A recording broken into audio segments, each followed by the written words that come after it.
This is the Moonlight Graham Show, a freewheeling conversation with the role players, the underdogs, and guys with flat-out great stories in sports. Hello and welcome back to the Moonlight Graham Show. Once again, I am your host, Tim Flattery, and our Moonlighter for this week has spent the last 3 years as a right guard in the National Football League, a guy that likes to mix it up, a hard-nosed football player, an old-school guy. His name is Alex Redmond. Alex Redmond played his college football at UCLA and has spent the last 3 years as an offensive guard for the Cincinnati Bengals. And unfortunately, Alex just got released from the Bengals about a week ago. So it'll be fun to follow him throughout this season because, as you guys know, when guys get hurt in the NFL, guys like Alex Redmond, who have had experience in the NFL, starting in the NFL, Alex has started 17 games over the last 3 years for the Bengals, and guys like that get picked up and get put back on rosters throughout the course of an NFL season because it's such a tough physical game and injuries are such a reality of the NFL. And, you know, we have not had a whole lot of linemen here on the podcast, and they're almost the ultimate role player of a football team because they are the guys that don't get any of the credit, but they're so vital to the success of a football team. So it was great to get Alex on the podcast to talk about what it's like to be in the trenches in the NFL and big-time college football. And you might think, you know, a right guard for the Cincinnati Bengals, that's kind of a random moonlighter. And you're right. My connection with Alex Redmond is, as you guys well know, all roads eventually lead back to Fort Dodge, Iowa. And a couple of years ago, I was walking out of this great burger joint in Fort Dodge, J Mars. If you know, you know. I was walking out of J Mars, and all of a sudden the Baldwin family is walking into J Mars. And along with the Baldwin family is this 6'5", 300-pound hulking man. And it turns out Alex Redmond was his name, and he ended up marrying Madeline Baldwin, who's from Fort Dodge, went to St. Edmund, and now she is married to Alex Redmond. And so, of course, we always got to get our Fort Dodge connections here on the podcast. So we wanted to get Alex Redmond on the podcast to hear more about his story and to hear about what it's like to play a physical position in the NFL. It was really fun to hear his perspective, and I really hope he can catch on with a team, catch on with a roster here soon because I'm looking forward to following his NFL career here. And if you like what we're doing here on the podcast, if you like the role players and the underdogs here on the Moonlight Graham Show, subscribe to the podcast wherever it is that you get your podcast. And we would love it, folks, if you left us a 5-star review. You can also follow the show on social media, Twitter, Instagram, Facebook, YouTube. We love hearing from you guys each and every week. So enjoy today's episode of the podcast with Moonlighter, Alex Redmond. But before we get to our episode, I want to talk to you about a new partner of ours. It's called the Underdog Newsletter. So the Underdog Newsletter is an email newsletter that you can sign up for online. Here's what it is. It's a bite-sized rundown of the best underdog stories in sports. You guys know we're all about the underdogs here on the Moonlight Graham Show. And what these guys do, they sift through thousands of stories each and every week and handpick the best underdog stories and deliver them into your email inbox each and every week. They deliver it the same time the Moonlight Graham Show comes out every Tuesday morning. And these guys over at the Underdog Newsletter, they celebrate the long shots, the rejects, the misfits, beating the odds, and overcoming adversity. I don't know if there's a better email subscription list that you can sign up for than the Underdog Newsletter. Here's how you find them. You head over to www.jokermag.com/newsletter, or to make it even easier, all you have to do is type in Underdog Newsletter into Google, sign up for the Underdog Newsletter. It'll come into your inbox every Tuesday morning, and let them know the Moonlight Graham Show sent you. I guarantee that you'll enjoy this Underdog Newsletter each and every week. Check them out, guys. You just mentioned that you're born and raised in California. You go to college out at UCLA, but you marry a girl from Iowa, and you're playing your NFL career in Cincinnati. Did you ever think you'd become a Midwesterner? You know what? I never really gave it a lot of thought. You know what? The Midwest is really cool. It's a lot more relaxed than I'm used to. People aren't trying to run you off the road as much over here. They just kind of go the speed limit. Over where I'm at, it's like if you're not going 10 over the speed limit, it's like you need to get off the freeway. Yeah, so it's over here. It's chill. I don't think I ever expected it, but I'm definitely embraced the Midwest. Is that the biggest difference then, is the traffic? Because everybody always talks about LA traffic's just crazy, and that's the first thing you bring up. But are there more differences, like the food or, the way people talk or whatever it is? Right. I feel like where I'm at, people don't talk too different. I feel like the accent over here is pretty mild. But yeah, I feel like mostly it's like, it's just culturally different. Like over here, there's not as much to do because there's not millions of people packed into just one little area. So like, like the diversity of food and things like that isn't as great over here. I think because all the people LA brings, it just brings like all different types of people, and right. It's for sure different. Where do you stand on Skyline Chili, being in Cincinnati now? Oof, I haven't touched it. I'm scared of all the cheese. I don't understand it. I'm gonna have to try it though one day, but I still haven't, and it's been almost 5 years now. Yeah, that was a big thing with Joe Burrow. Joe Burrow, the new quarterback for Cincinnati, number 1 draft pick, Heisman Trophy winner, and he comes out and he says he doesn't like Skyline Chili. That made a lot of big news. Oof. Yeah, that's you can't just openly say you don't like Skyline Chili. You know what I'm saying? You just be like, I haven't tried it yet. That and there's Gold Star. So there's like a couple chili places that they do like the same thing. They put the heaps of cheese on top of whatever. I don't even know what it is underneath. Like all I see is the cheese, but I don't even know. So I got to imagine though, you're a big dude, right? A lineman in the NFL. You're listed at 6'5", 320. I got to imagine you're eating a lot on a daily basis. So what Midwestern food have you taken to? I mean, I eat a lot of steak and potatoes, I guess. I guess that's kind of Midwestern. I don't know. I guess my menu has changed a lot because there's no In-N-Out over here. But I just, Maryland usually cooks most of the meals. Like if we have some really good spots that we enjoy out here. But they're mostly like a little higher end, like steak places. But yeah, I don't know if I've really embraced it as much as I should. I'm a picky eater. I'm a peanut butter and jelly and, freaking chicken tenders kind of kid. So yeah, I hear you. So how much do you have to watch your weight during the off season so that you don't lose weight? Like, are you eating 4 or 5 meals a day? Yeah, it's mostly I weigh myself every day and I just try to maintain. I'm a notorious midnight snacker, but to try to mitigate some of that, I try to, do protein shakes before I go to bed. When I wake up, usually my breakfast is pretty light. I usually just have a protein shake and a thing of yogurt, and then it's just kind of whatever else that I need to eat to maintain. Were you always a big kid? I was always I don't know. Yeah, I was always bigger, but playing football, at the parks, how they have the age and weight bracket. Yeah. I was always the youngest and the heaviest kid, so I was always at the front of the line, heaviest, youngest kid. So I guess I was always a little bigger. Now, I saw that you wrestled. One thing we loved here in the Midwest, Ohio and Iowa, big wrestling states. And even though you came from Southern California, you were a big-time wrestler in high school growing up. Was it tough to keep on weight for football while you were wrestling throughout high school?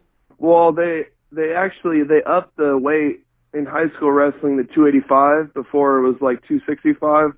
So it made a lot of the bigger guys I'd have to lose 60 pounds to wrestle, or whatever, 40 pounds to wrestle, and it's just not going to happen. I feel like they made that change to kind of help more football players get into the sport, increasing that weight. So I feel like my senior year, I had to cut weight for heavyweights at 285, but it wasn't an extreme cut like my 145 or my 135 pounder had to do, where they had to cut for for, that whole week, and I only had to, like, kind of watch what I ate the last couple of days and maybe go for, like, some extra cardio to kind of get that weight down. But I feel like a lot of guys use that excuse, like, I'm going to have to lose a bunch of weight. But, yeah, I mean, if you weigh 300 pounds and you have to cut down to 285, it's like you just skip a meal or two, and then you'll be good as golden.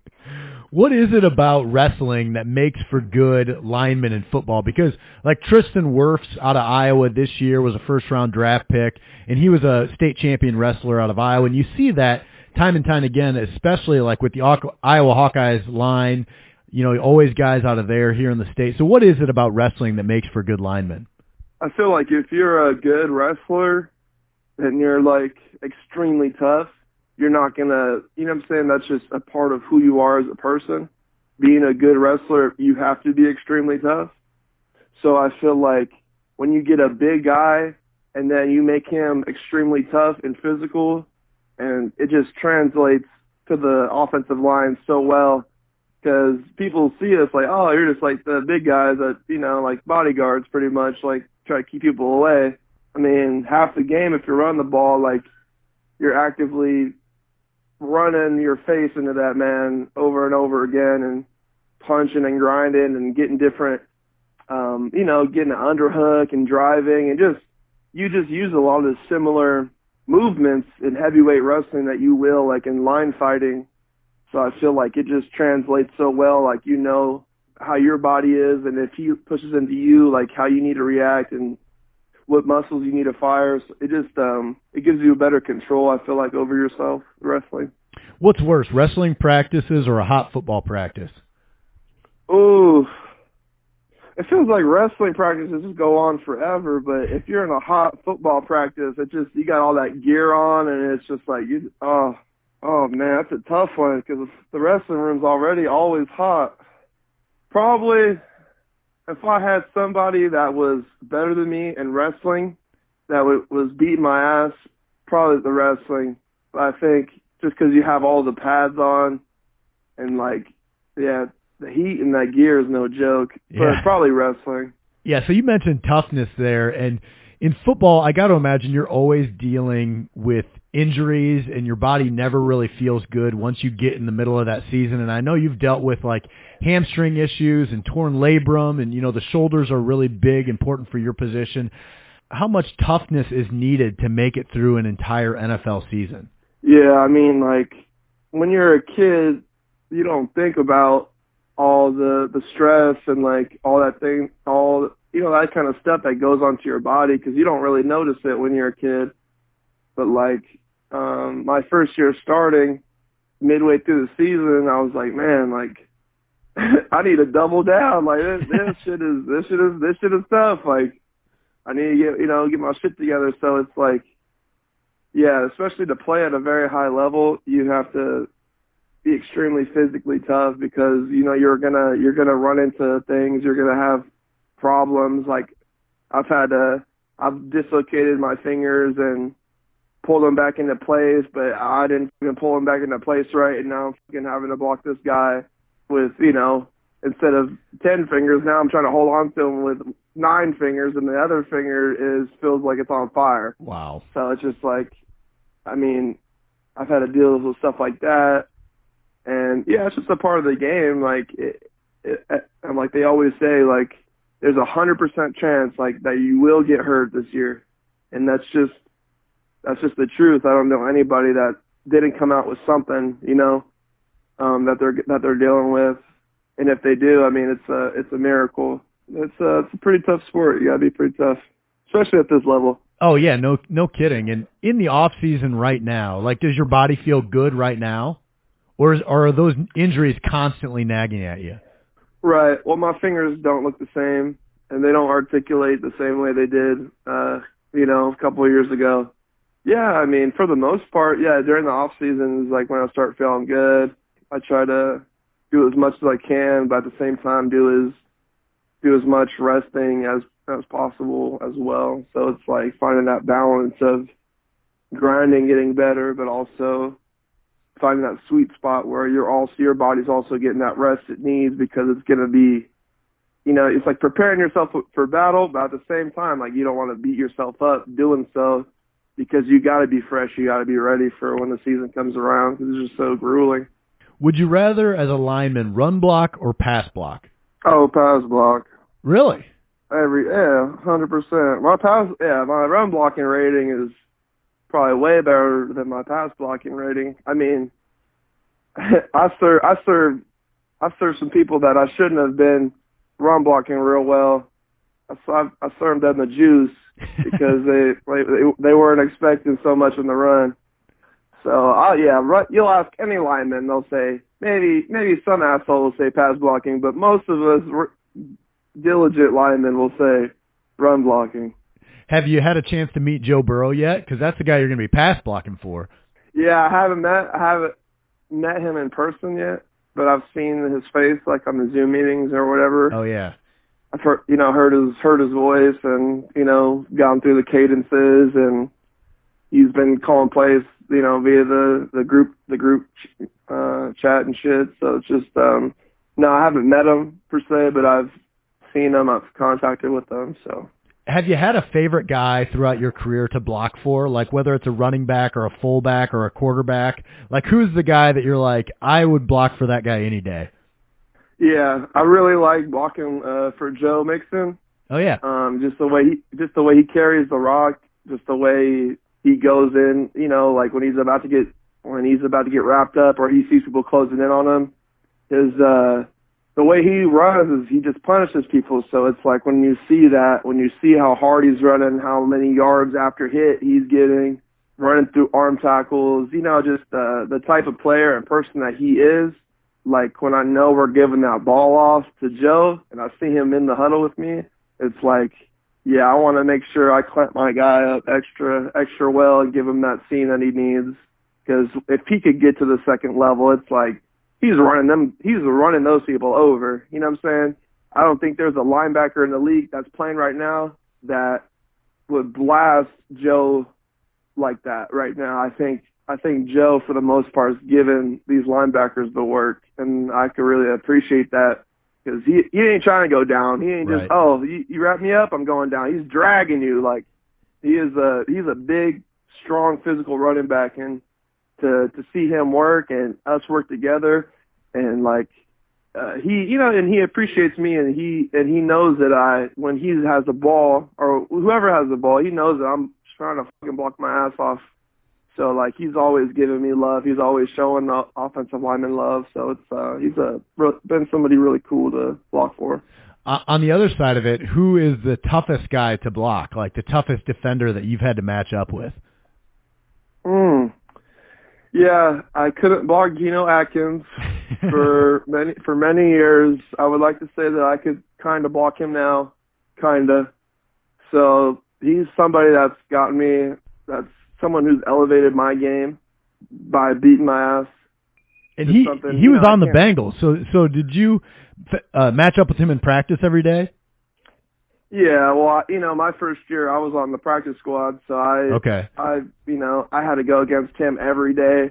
I had when Von Says was there and we were playing the Bills that week, I was freaking incognito and pulling and hitting, hitting these guys. Like, right. I swear to God, they called 34 power, and I was left guard 5 or 6 times in a row, and they just have Tez sitting in the hole where I'm supposed to be, and me and him just blast each other in the hole 6 times. I was like thinking, man, like I need 6 concussions before this series is over. This shit sucks. Yeah, and like on the 6th one, he olayed me. So like I'm going in there to hit him real hard, and then he just goes whoop, and then just sidesteps me and then makes the play, and just makes me look stupid. So it's like he set me up all those times. Me and him would just hit each other in the hole, kind of like stopped each other in the hole, and then this last time he sidesteps me, and I look like an idiot. Is Vontaze Burfict like the toughest guy in the NFL? I mean, that guy's a beast. I would say he is one of the hardest hitting linebackers probably to ever play the game. He plays football like how it should be played, 100%. I disagree with a lot of the penalties he gets. because you fucking know what you signed up for. Like, you need somebody like Tez to, like, be an enforcer out there. Like, no, you ain't going to throw shit in the middle. Like, you just can't do certain things. Right. It's because that fear of violence, like, this guy's going to knock your fucking head off if you come around him. Like, I mean, you need that. What else? Why do we have pads and a helmet on if that's not acceptable, if you don't want us to be like, to do things like that, to hit people when, the play's still going on, like. Yeah. So is there a lot of, like, trash talk going on in the trenches there? Like, in those group tackles, in that scrum of a game, is there a lot of, like, punching and gouging and trash talk that goes on? I think it happens more, like, when you're walking back to the huddle, or, like, when the play's gone the other way. That's when a lot of that barking and that chirping starts. I mean, just everybody's different. Some people will talk a lot of shit, and then you shut them down, and they'll be quiet. Or you'll have people that just talk shit the whole time. Yeah, honestly, it's mostly like when you're going back to the huddle, like, you'll say something like, Aaron Donald was like, "Man, stop fucking holding me," and I was just like, "Bro, you're the best player in the world. Like, you're gonna get held every fucking play, buddy. Like, I'll go tell the ref for you right now, but you're gonna get fucking held, bud." And he didn't like that. So there's for sure lots of trash talking going on. Who's your all-time favorite teammate, Alex? There's, like, I guess I've had, people that I like playing next to, and then there's people like that I like, that I like as personally. I think my favorite person to play next to is probably Trey Hopkins. He's just someone who's super smart, and on game days he is just locked in. He's just kind of no nonsense guy. Mm-hmm. He's real vocal with his points and where he needs to be. So, like, playing next to Trey when he was at center, I just feel like really comfortable. Just because how thorough he is and just how much he knows the game. He could see stuff happen before they happen. But, like, my best buddy that, like, come over to the crib a lot and hung out was Christian Westerman, who was drafted the year I was undrafted. I came in. So, like, that kind of, not like a rivalry, but, like, that competition. Right. Like, we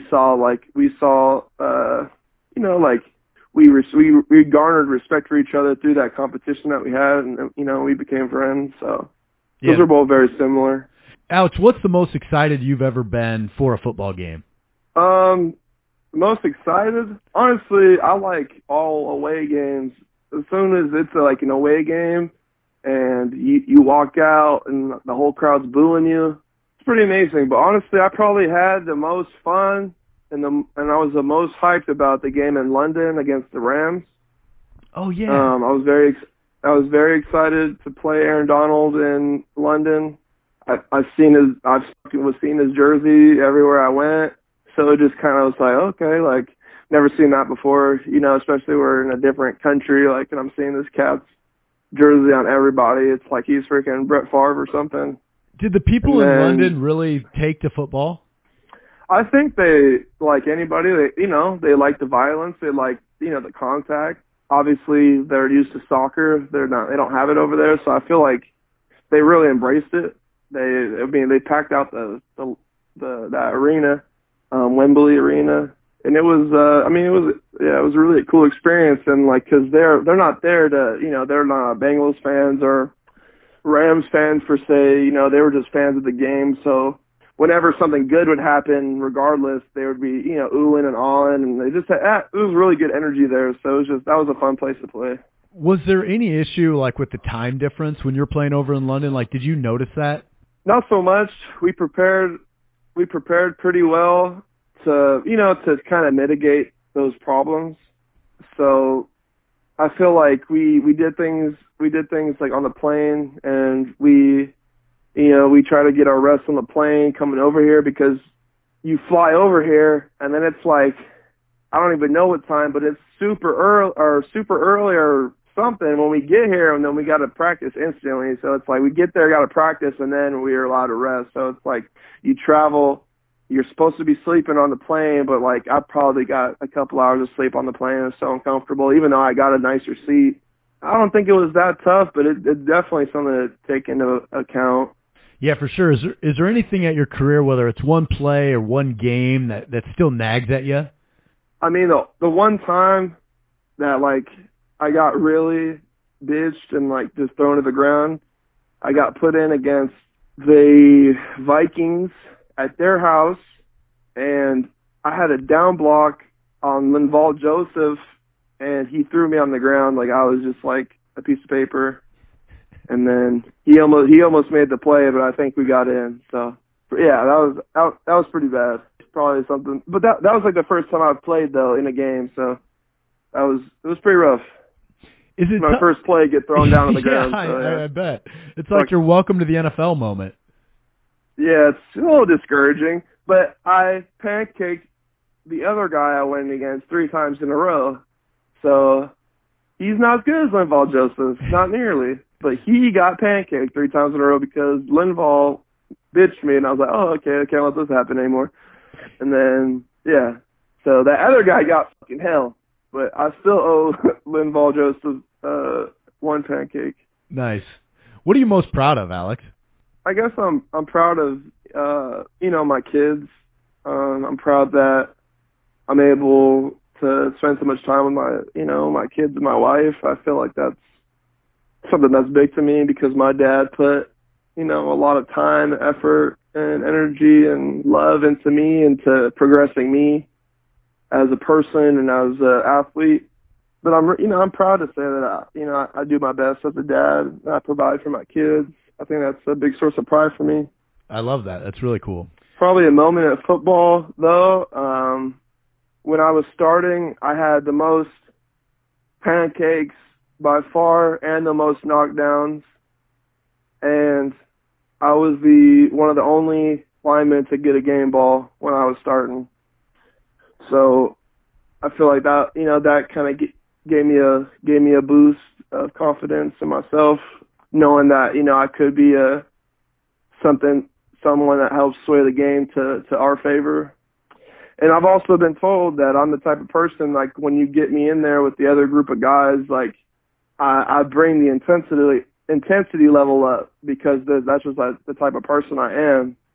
So I feel like that's something I'm proud of, that, I'm that high energy, high violence type of guy that kind of gets everybody else, like, in that kind of mood where they're like, man, we're about to fuck these dudes up. Like, I don't know, I've been told that I help swing that positive energy, like, bring that to the group. Who did you get the game ball against? I got it against Tampa Bay. I was going against, they had a first round defensive tackle that I was playing against because Gerald McCoy had just hurt his groin or something. So I thought I was going to go against him, but then I played against this big old nose tackle like the whole game. Nice. Well, congrats on that. Well, final question here, Alex, is what's the best advice you've ever received? I think the best advice is still my childhood advice from my dad, who told me that, it's like you could either be the hammer or you could be the nail. And he says the hammer, it doesn't hurt when that hammer's smashing the nails. Them nails getting hammered, right? That they're hurting, they're getting pounded. So it's like you could be, and it's probably not gonna hurt as much, or you could be scared of contact, or you could be scared of that, and you could pull up, at the last second or whatever, like, and then you'll be the nail. So it's just, I don't know. It's mostly just going at something with all your ability. I feel like, if I wanted to do something, if I put my full effort towards it, I'd be able to accomplish it. Just like if I was pulling to hit somebody, if I committed and I said, look, I'm going to run as hard as fast as I can, and when I get to the point of attack, I'm going to dip my shoulder into you and run through you, and do that constantly and not know the outcome. It's like, but I still believe, like, when I pulled and hit Vontez, I believed I was going to hit him as hard as I could and push him back. Because if I didn't, he was going to run through me. So it's like, going to run through my face, just like I've seen him do to so many other cats. So it's like, I've seen him do it to Richie Incognito. You know what I'm saying? Run through that man's face, right, and knock him down and then make the tackle. So it was just like, I always wanted to be the hammer in anything. You know, whether I'm playing video games, I want to fucking win. You know, when I lose, I just say, okay, video game's stupid, get off.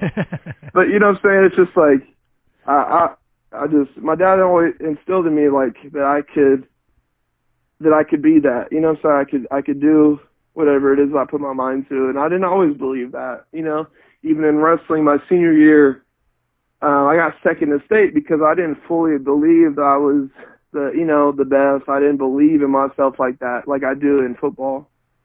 So it's like, I don't know, if I was to give anybody advice, it was just if you want something, if there's something out there that you want, then, you know, I feel like you can obtain it if you do it, you know, if you put, you know, your full effort into it.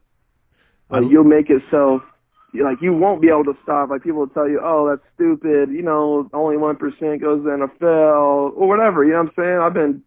I've been told this, and my family members been told this, like, my entire life. So it's like, you can live by these other people's, their low expectation, or you could set that high expectation. I'm going to run through this person. I'm going to get a fucking A on this test. I'm going to study real hard and do good. And, you know what I'm saying? Just whatever it is, it's like, I feel like so many people have a negative mindset, and they're thinking all of like, oh, this is what usually happens. I feel like if you put in your full effort, you can do what unusually happens. You could do great things. So I love that. I love that it's like this the underdog mindset. You know, on the Moonlight Graham show here, we are a podcast about the underdogs, and what you just laid out there was kind of that underdog mentality when everybody else is saying it can't be done, or the odds are stacked against you or whatever. If you believe in yourself and if you really commit to it, you can do whatever you want to do. And I love that mindset, and there's probably no way you'd be in the NFL right now if you didn't believe in yourself or have that mindset. Right. So that's great, man. Well, Alex, thank you so much for coming on the podcast. I really appreciate it. I'm sorry we got the time zones mixed up a couple of times, but it's been a pleasure. And tell Madeline hi for me. Hey guys, thanks once again to listening to today's episode of the Moonlight Graham Show. And even though I do most of the interviews here on the podcast, there is a ton of work that happens behind the scenes that you guys don't see that make each episode possible. So I got to give a shout out to the Moonlight Graham Show team. First of all, Brian Sandvig, our producer. Brian does all of the post-production work, and in real life, he's not just a podcast producer, he's also a real estate agent. So if you're looking to buy or sell a home down in the Kansas or Missouri areas, give Brian Sandvig a call. Next guy on that list is Brendan Gargano. Brendan does all of our design and artwork here on the podcast. He's one of the most talented artists I've ever met, and I love all of his work. If you need any help on the design side with logos or anything like that, give Brendan Gargano a call. The next guy on that list is Andy Flattery, my older brother. Andy, of course, has done some of the interviews here on the podcast. He also is a certified financial planner. He owns a business called Simple Wealth Planning. If you need any help in that area, check Andy Flattery out. And then, of course, the trusty co-host Tom Griffin and my younger brother Neil Flattery. Those guys are just busy being husbands, being fathers, they're family men, but also they do a ton of work here on the show. So thanks again for listening. We really appreciate you guys subscribing and supporting the Moonlight Graham Show.